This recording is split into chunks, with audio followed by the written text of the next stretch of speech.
Great.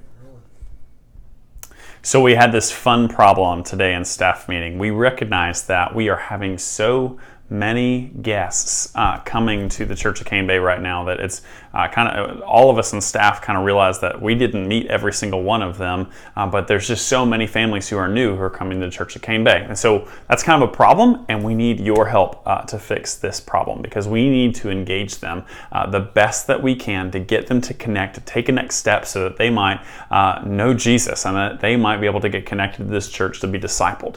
And so I wrote down a couple things that I want you guys to know.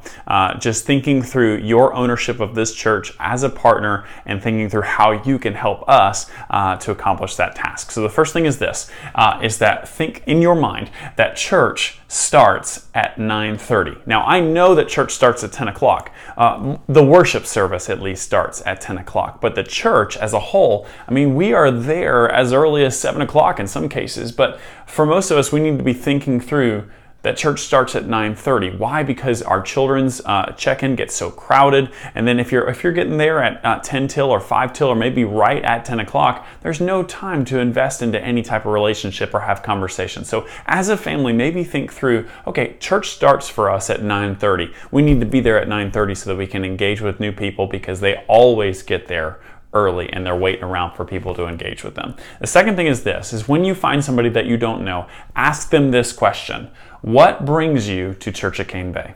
And they will give you a litany of different answers, and you'll find all sorts of information just about them, where they come from, what their family background is, and they really want to know more about our church. But here's the deal, most of the time they're not going to talk. They're there to observe, they're there to watch everything, and they're not going to ask a whole lot of questions. So really, number 3 is we need to answer the questions that they don't ask, because most of the time they're not going to ask those questions. We need to answer them for them before they even speak them. And here's the things that we want them to know. We want them to connect into a missional community, okay? We need, most people that connect into a missional community stick. And so we really want them to know what our missional communities are all about, what they do, how they serve, and how they can be a part of one to connect one in.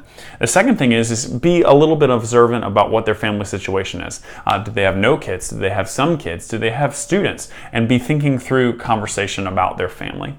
And then thirdly, if you can get to this part of the conversation, I want you to tell them your story. Why are you at the Church of Cane Bay? What is your experience? What's your relationship with Jesus like because you're part of our church? And how do you serve? What MC that you're a part of? I want you to tell them your story, because it's going to be probably the most important information that they will hear. So my hope is that you guys will think through 9:30, what brings you to the Church of Cane Bay, and then answering the questions that they don't want to ask.